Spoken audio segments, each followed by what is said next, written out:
धोती जब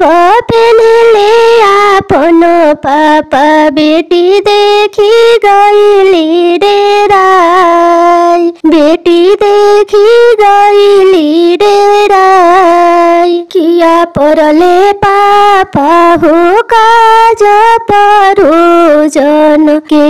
कर हो खेला बिया के कर हो खेला बिया काहे लागी पहनला पापा पियर धोतिया के कर होला कन्यादान के कर होला कन्यादान हमरे ही घरे बेटी काज परोजन तोहरे जे हो खेला बिया एही से पहननी बेटी पियर धोतिया तोहरे जे होला कन्यादान तोहरे जे होला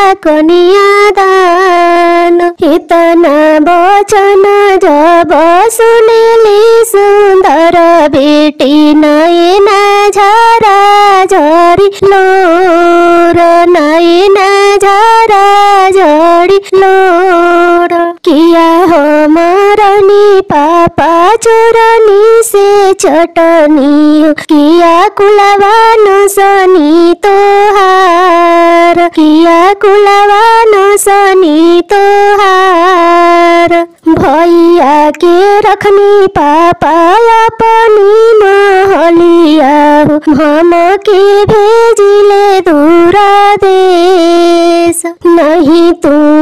रहलू बेटी चोरनी से चटनी हो नहीं कुलवा नसलू हमार नहीं कुलवा नसलू हमार तू तरल बेटी दिल के टुकरवा दुनिया के हे बारेवाज दुनिया के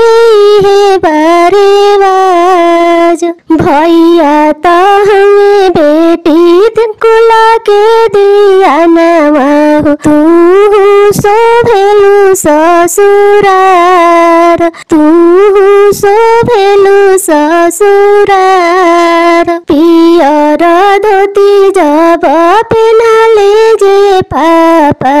बेटी देखी गईली डेराय बेटी देखी गईली डेराय।